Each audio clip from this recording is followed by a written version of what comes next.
Hello dear students, I am Pawan Rathore, your mathematics teacher. Today we start once again chapter 2 polynomials of this exercise 2.2. Dear student, last video में हमने already 2 bits complete कर ली question को first की. You know very well, okay? Question मैंने यहाँ note down इसीलिए नहीं किया है, लास्ट वीडियो में आपने नोट डाउन कर ही रखा होगा. मैंने उसका फोर्थ बिट आज उठाया है क्योंकि ये थोड़ा डिफरेंट है. डिफरेंट क्यों है वो देख लेते हैं. How many terms here? Only 2 terms. और स्टैंडर्ड क्वाड्रेटिक पॉलिनोमियल में कितने क्या होता है उसका सिस्टम? ये होता है ax² + bx + c. बताइए इस क्वेश्चन में कौन सा टर्म मिस है? आप सब समझ गए, कांस्टेंट टर्म. ओके, मैं यही एक्सप्लेन करना चाह रहा हूँ. कांस्टेंट टर्म मिसिंग है, दिखाई दे रहा है, कोई फर्क नहीं पड़ता. ये क्वाड्रेटिक पॉलिनोमियल है और इसके जीरोस फाइंड आउट होंगे. मैं तो ये कह रहा हूँ अगर ये गिवन होता सपोज और ये मिस होता, ये दोनों गिवन है, तब भी ये क्वाड्रेटिक पॉलिनोमियल है और इनके जीरोस फाइंड आउट होंगे. अब एक प्रॉब्लम हो कि सर बच्चों माइंड होगा कि ये है पर ये दोनों में से ओनली स्क्वायर वाला टर्म है, तब भी ये क्वाड्रेटिक पॉलिनोमियल है और इसके जीरोस फाइंड आउट होंगे. नो प्रॉब्लम, विदाउट किसी प्रॉब्लम के होंगे. बट एक बात ध्यान रखना प्यारे बच्चों, ये दोनों टर्म तो हैं पर यही मिस है. इस केस में क्वाड्रेटिक पॉलिनोमियल ही नहीं है क्योंकि इसकी जब स्टैंडर्ड डेफिनेशन लिखते हैं या क्वाड्रेटिक पॉलिनोमियल लिखते हैं तो वहाँ कंडीशन होती है a does not equal to 0. x² का कोएफिशिएंट कभी भी 0 नहीं होगा, तभी वो क्वाड्रेटिक पॉलिनोमियल का एग्जांपल्स है. ओके, तो ये बात आप छोटी छोटी ध्यान में रखना. ये बच्चे देखते से डर जाते हैं, 3 टर्म्स है, स्प्लिटिंग द मिडिल टर्म कैसे करें, अब कैसे होगा, ये क्या क्वेश्चन आ गया. बहुत सारे बच्चों के माइंड में चीजें आ जाती है. बहुत सिंपल है, इससे इजी कुछ होगा नहीं. देखिएगा 4u² + 8u. प्यारे बच्चों, जहाँ 3 टर्म्स होता है ना, वहाँ पे स्प्लिटिंग द मिडिल टर्म करना होता है और इनमें वो करने की जरूरत ही नहीं है. डायरेक्ट बताइए फर्स्ट इन दोनों टर्म्स में कुछ कॉमन है. 4, एक तो दोनों नंबर्स में 4 कॉमन है. सेकंड थिंग u कॉमन है. क्या कॉमन है? 4 ऐसे लिख लीजिए और u को ऐसे लिखिए. Understand what I want to say? 4 and 4, तो 4 दोनों में है, नो प्रॉब्लम. 4 कॉमन हो गया, u यहाँ पर भी है और u यहाँ पे भी है. 4u कॉमन है. 4u यहाँ से कॉमन जाएगा. कॉमन कैसे जाता है दूसरा वे में बताता हूँ. 4u² में से अगर 4u कॉमन लेना है तो आपको जो कॉमन लेना है ना, उससे गिवन नंबर में डिवाइड करके देख लो. ये भी एक तरीका है. क्या बचा? सिर्फ u, तो यहाँ पे लिख दीजिए u और प्लस साइन. अब आपको 8u में से क्या कॉमन लेना है? वापस से 4u लेना है, तो इस 8u को वापस से रफ में 4u से डिवाइड कर दीजिए. 4 2 8, u से u पूरा कैंसिल. क्या बचा? ये हो गया आपका कॉमन वाला पार्ट. फिनिश बेटा. अब मुझे बताइए ये और ये 2 फैक्टर्स आ गए यहाँ पर, 4u and u + 2. ये 2 फैक्टर्स आ गए हैं. कितने इजी. नहीं तो स्प्लिटिंग द मिडिल टर्म में आपको 2 फैक्टर्स लाने में थोड़ा सा मेहनत ज्यादा लगता है. बस कुछ नहीं करना, आप दोनों फैक्टर्स को 0 के इक्वल में पुट कर दीजिए. ओके, देन u = 0/4 और u = -2. देन u = 0 और ये u = -2. बताइए, अल्फा ले लीजिए -2 एंड बीटा को ले लीजिए 0. This is your first answer. Find the zeros. ये फाइंड द जीरोस. अब सेकंड आंसर क्या? Verify the relationship between zeros and coefficient of the quadratic polynomial. वो रिलेशनशिप और हमें वेरीफाई करना है. ये आंसर फिनिश. वीडियो को रोककर फटाफट नोट डाउन करिए आप लोग. ओके, रिलेशनशिप अल्फा प्लस, अच्छा सॉरी, सबसे पहले क्या? कंपेयर.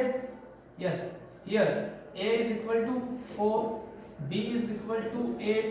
प्यारे बच्चों, कौन सी टर्म मिस थी? Constant term. Constant term standard में क्या होता है? c. तो अगर ये टर्म मिसिंग है तो c की वैल्यू आप क्या लिख लें? 0. अब लिखिए फर्स्ट रिलेशन क्या होता है? Alpha plus beta is equal to -b/a. Second relation यहाँ लिख लें, alpha into beta is equal to c divided by a. Okay, alpha क्या सपोज किया है? नीचे अभी जस्ट लिखा है तो आप लोगों ने बोलिए -2, यहाँ -2 पुट कर दीजिए. बीटा 0, b की वैल्यू 8 और a की वैल्यू 4. इधर -2 × 0, c की वैल्यू 0, a 4. क्लियर है बेटा? बहुत सिंपल है. वैल्यू पुट करना है सिर्फ फॉर्मूले में. -2 + 0 -2. 4 से कितने टाइम में कैंसिल होगा? 2 में. 4 2 8. Left hand side is equal to right hand side. Okay, -2 into 0 0, you know very well. 0 is divided by 4 0. अरे 0 is divided by any number, then answer is 0. अरे 0 is multiplied any number, then answer is also 0. Clear? लिख दीजिए hands verified. Finish your answer. इधर भी left and right hand equal है, यहाँ भी left hand and right hand are equal. hands verified. Note down कीजिए video को रोककर. अब हम करेंगे क्वेश्चन नंबर 5 इसका. Okay,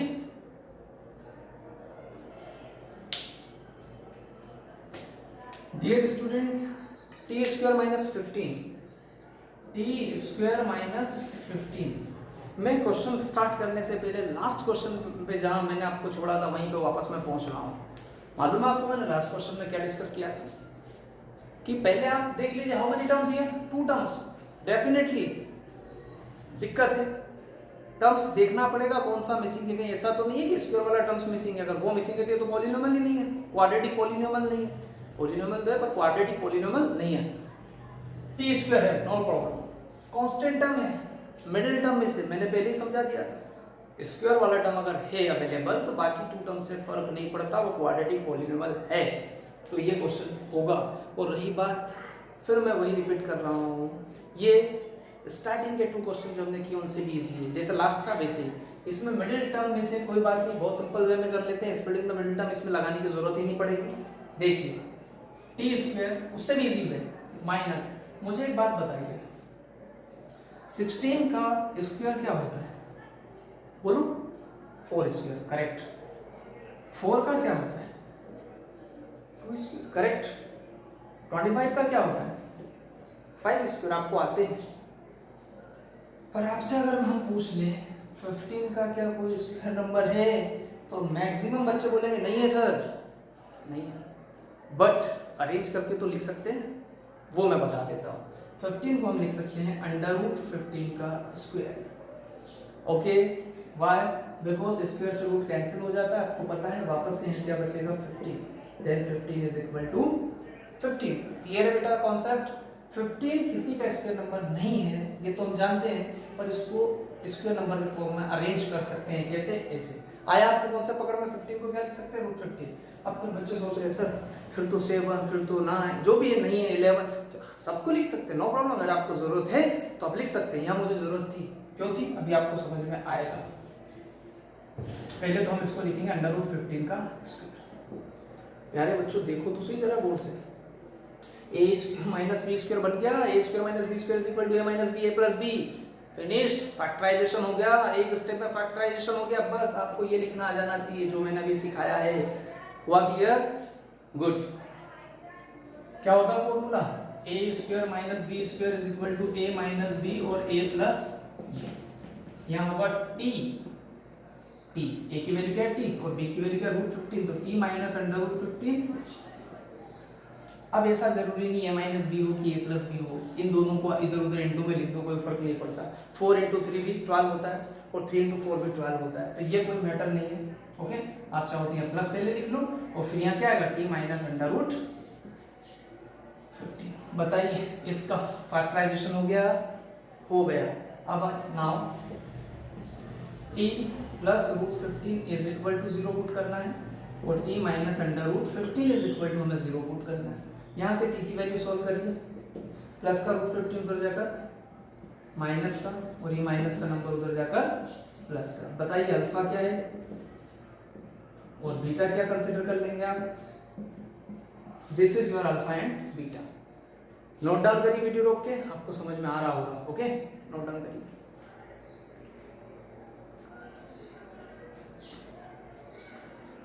dear students, alpha beta already find out हो चुके हैं. Half question finish, half question is done. Next compare कीजिए. ए की वैल्यू क्या मिल रही है? टी स्क्वायर का कोई भी कोएफिशिएंट नहीं है नंबर में, वैल्यू नंबर्स नहीं है तो 1 है. मिडिल टर्म क्या है? 0 है, तो मिडिल टर्म की जगह क्या आ जाएगा? 0 ही आएगा. और कांस्टेंट टर्म -15. चलिए फर्स्ट लिखिए, alpha plus beta is equal to -b/a. कुछ बच्चों के माइंड में ये तो क्वेश्चन नहीं है कि क्या सर आंसर कैसे लिखना. मैं बता दूं, जहां मैंने अभी लास्ट स्टेप छोड़ा है उसके जस्ट नीचे ये स्टेप आएगी और हर क्वेश्चन में यही होगा. ओके, अरे अभी जहां स्टेप मैंने छोड़ा उसके जस्ट नीचे ये स्टेप नोट डाउन कर लेना. ये है उसका. Alpha into beta is equal to c by a. Okay, बताइए अल्फा क्या सपोज किया था, माइनस अंडर रूट, बीटा क्या सपोज किया था, प्लस अंडर रूट 50, बी क्या है आपके पास, 0, ए क्या है 1।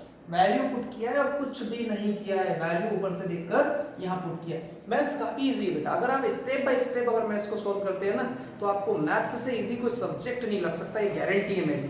पर मैथ्स का एक ही रूल है कि स्टेप्स बाय स्टेप्स आपको जाना होगा। अगर आपने स्टेप्स ब्रेक की तो आप ब्रेक हो जाओगे, स्टेप्स नहीं, स्टेप बाय स्टेप बढ़िया, आपको कोई दिक्कत नहीं आएगी। Alpha minus under root beta, कुछ बच्चों ने नोटिस कर लिया है, सर ने प्लस लगा दिया है, into beta under root 15, c minus 15 and a 1।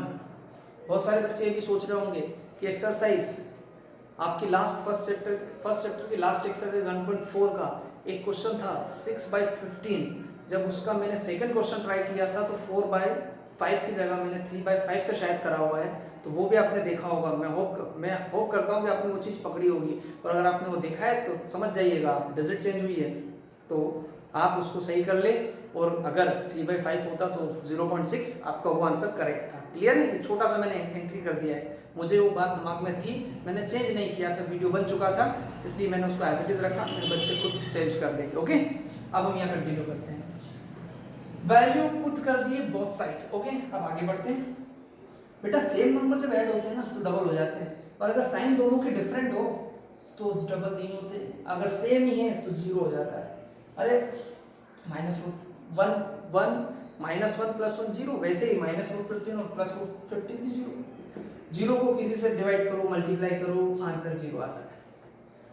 बेटा माइनस √15 × √15 का स्क्वायर कैसे, अरे 1 से × 1 से जब आप 1 से स्क्वायर लिख सकते हो तो √15 × √15 का स्क्वायर क्यों नहीं लिख सकते, डेफिनेटली लिख सकते। लिखा मैंने और आपको भी लिखना है, यही है इसका आंसर -15।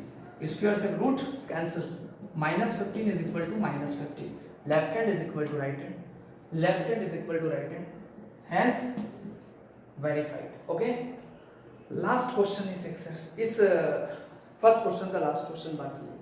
अब अगर आप कहें तो मैं होमवर्क दूं या फिर मैं करवाऊं, जैसा, चलो मैं करवा देता हूँ split in the middle term का एक। डियर स्टूडेंट्स, क्वेश्चन है 3x² - x और -4, ठीक है, करें।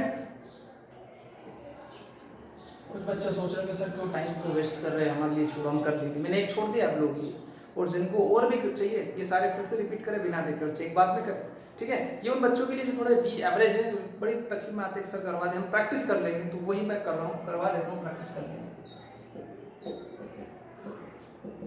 प्यारे बच्चों, पहली चीज कांस्टेंट नंबर, ये स्प्लिटिंग द मिडिल टर्म्स होगा, 3 terms here, okay, no problem, सारी टर्म्स हैं यहाँ पर जितनी चाहिए।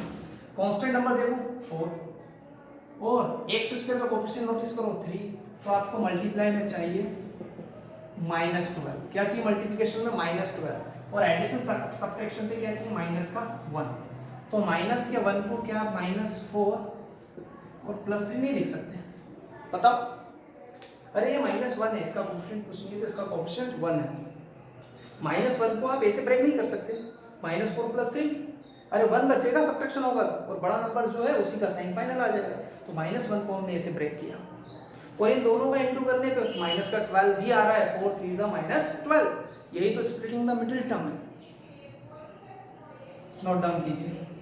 तो हम यहाँ पर -1 की -x की जगह पे क्या लिखेंगे, -4x + 3x। ओके, क्या लिखने वाले हैं हम, -4x + 3x और -4। पता है ये फर्स्ट टू टर्म में क्या कॉमन है, 3 और 4 में तो कोई नंबर कॉमन नहीं है, बट x कॉमन है, तो यहाँ बचेगा 3x -4 एंड +1, और यहाँ बचेगा 3x -4। ओके, ये इतना नोट डाउन करिए।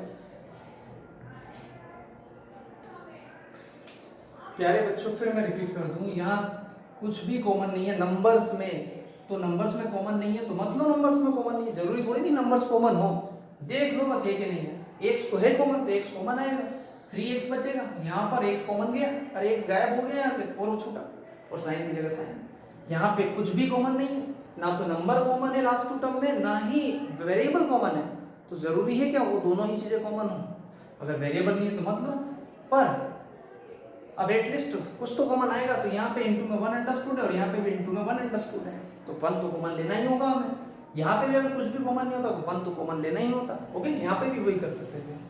अब बताइए ब्रैकेट सेम है तो ब्रैकेट को कॉमन लो। यहाँ ये ब्रैकेट इधर आया तो यहाँ क्या बचा x, यहाँ से ब्रैकेट कॉमन गया तो क्या बचा +1। नाउ ये है फैक्टर्स गिवन पॉलिनोमियल के, जो कि 9th में आपने बहुत किए हैं। दोनों को 0 के इक्वल में पुट कर दीजिए। Then 3x is equal to -4 transfer होगा +4 और प्लस का 1 ट्रांसफर होगा -1। Then x is equal to 4/3 और इधर x is equal to -1। Dear students, alpha is equal to 4/3 and beta is equal to -1, पर मैं अल्फा लूंगा -1 एंड बीटा लूंगा 4/3। मैंने पहले कहा है किसी को भी अल्फा मान लो, दोनों में से कोई फर्क नहीं पड़ता। पर माइंड में फिर क्वेश्चन आया कि सर ऐसा क्यों कर रहे हैं आप बार बार? सुन लीजिए, नेगेटिव नंबर अल्फा इसलिए मान रहा हूँ मैं अल्फा को, क्योंकि वो जो फर्स्ट है ना अल्फा प्लस बीटा, इधर ही नेगेटिव लग जाए ज़्यादा अच्छा है। कहाँ यहाँ साइन चेंज करते फिर बहुत सारे बच्चे कंफ्यूज, सिर्फ इसलिए मैंने अल्फा को -1 लिया और दूसरा कोई रीजन नहीं है। ठीक है, मैं फिर कह रहा हूँ अल्फा को आप 4/3 ले लेते, बीटा को -1 लेते, तब भी आंसर सेम आता। ओके, वीडियो रोक कर नोट डाउन करिए। ओके,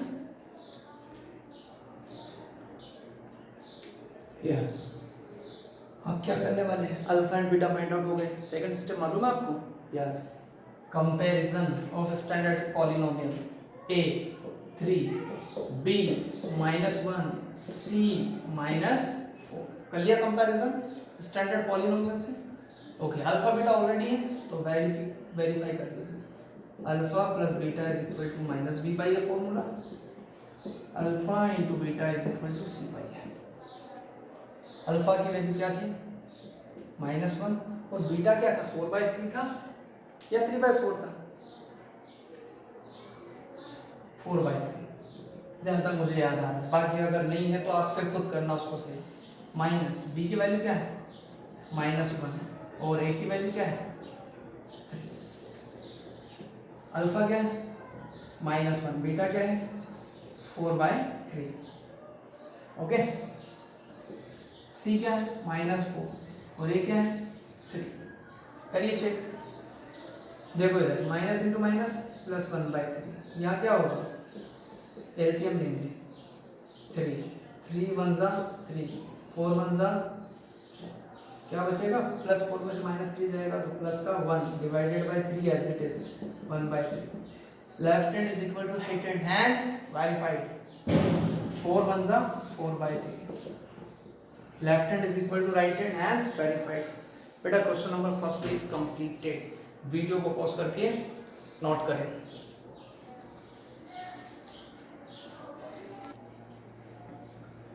डियर स्टूडेंट्स, आज हमने एक्सरसाइज 2.2 का 1 क्वेश्चन फिनिश कर लिया है। अब जो नेक्स्ट सेकंड क्वेश्चन है इस एक्सरसाइज का, वो थोड़ा जस्ट इसका अपोजिट कह सकते हैं थोड़ा, कि उसमें बोला गया find the quadratic polynomial whose sum of the zeros are given and product of zeros is also given। Sum of zeros हमें गिवन होंगे और प्रोडक्ट ऑफ जीरोस गिवन होंगे और हमें क्वाड्रेटिक पॉलिनोमियल फाइंड करना होगा। उसके बहुत सारे मेथड्स है सीखा फाइंड करने के, हम इजी मेथड ले लेंगे और इसको नेक्स्ट वीडियो में कंप्लीट करने वाले हैं। ये एक ही वीडियो का टॉपिक है क्वेश्चन नंबर सेकंड, उसमें 6 बीट्स हैं, वो हम एक वीडियो में कंप्लीट कर लेंगे, काफ़ी इजी है इसलिए। उसके बाद हम लास्ट एक्सरसाइज इसके स्टार्ट करेंगे। तो आज का वीडियो वैसे ही 18 से 20 मिनट्स का हो चुका है, काफ़ी है। और मैं एक ही उम्मीद करता हूँ कि ये जो क्वेश्चन फर्स्ट है आप बहुत अच्छे से करें, परफेक्शन के साथ करें आप, ठीक है। इस टाइप के और भी दूसरे क्वेश्चंस लें, थोड़ा मज़ा आएगा पढ़ने में और पढ़ाने में। और आपको थैंक यू बोलना था मुझे, आप लोगों का बहुत प्यार मिल रहा है, बहुत सारे बच्चे वीडियो देख रहे हैं, शेयर कर रहे हैं और सब्सक्राइब भी कर रहे हैं चैनल को। इसके लिए आपका बहुत बहुत धन्यवाद। और ऐसे ही आप लोग अपना प्यार देते रहें ताकि मैं और डबल एनर्जी के साथ आपकी पढ़ाई पर काम कर सकूं। Thank you so much. भूले ना चैनल को सब्सक्राइब करना। Mathematics study classes bye Pawan Rathore. Thank you so much.